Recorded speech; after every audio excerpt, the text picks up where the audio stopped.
और इधर अंतागढ़ में नक्सल मुक्ति की दिशा में एक और बड़ा कदम उठाया गया है। 20 से ज्यादा नक्सलियों का सरेंडर हुआ। अंतागढ़ एरिया में सक्रिय ये नक्सली जिन्होंने आत्मसमर्पण किया है। आपको बता दें कि सभी नक्सली एक साथ कल रात से ही इकट्ठे हो रहे थे। एएसपी एसडीओपी की कोशिशें, तमाम मेहनत रंग लाई और 20 नक्सलियों ने सरेंडर कर दिया। यहाँ पहले भी 50 नक्सली सरेंडर कर चुके हैं। ताड़ोकी थाने के ब्रह्मे बेड़ा गांव का ये मामला बताया जा रहा है, जहां 20 से ज्यादा हथियारबंद नक्सलियों का आत्मसमर्पण हुआ है।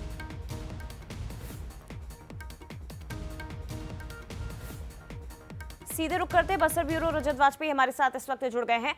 रजत, कितनी बड़ी सफलता इसे माना जाएगा? पहले 50 नक्सलियों का सरेंडर और अब 20 हथियारबंद नक्सली, क्या इन्होंने सरेंडर कर दिया है या करने जा रहे हैं? क्योंकि ये बहुत बड़ा कदम अंतागढ़ को नक्सल मुक्त करने की दिशा में।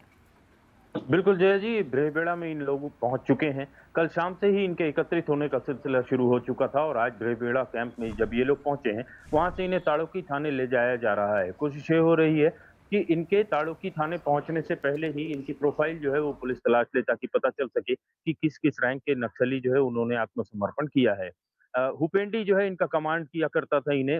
हुपेंडी के साथ जो उसके 19 साथी पहुंचे हैं, कुछ ग्रेडेड वेपन्स हैं और उसके अलावा भरमार।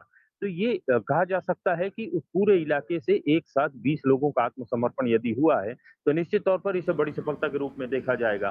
दरअसल ये पूरा जो सिनेरियो है ये ऐसे ही नहीं तैयार हुआ है। आप देखिए सरकार की ओर से लगातार प्रयास किए जा रहे थे, उसका प्रतिफल पिछले कुछ सालों में दिखाई दिया था। अंतागढ़ वो जगह है जहाँ तक अब ट्रेन पहुँचती है। इसके अलावा विकास के लिए सड़कों का निर्माण हुआ है। अंदरूनी इलाकों में बेसिक कम्युनिटीज जुटाई गई हैं और यही वजह है कि जब लोकतांत्रिक व्यवस्था और नक्सलवाद का जंगल राज, इन दोनों के बीच में तुलना किए तो निश्चित तौर पर उन्हें ये एहसास हुआ होगा कि बेहतरी अब जो है वो समर्पण करने में ही है और यही वजह है कि बैक टू बैक बल्क में समर्पण हो रहे हैं। आज भी ये समर्पण जो है काफी बड़ा इसलिए माना जाएगा कि अंतागढ़ इलाके में एक तरीके से अब कहा जाए तो नक्सलियों के चेहरे के रूप में सामने रहने वाले, लड़ाके के रूप में सामने आने वाले वो सारे लोग जो है उन्होंने आत्मसमर्पण कर दिया है।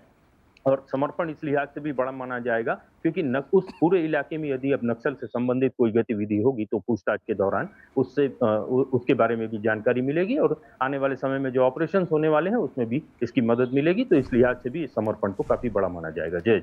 निश्चित तौर पर रजत, फिलहाल के लिए बहुत धन्यवाद आपका तमाम जानकारी हम तक पहुंचाने के लिए।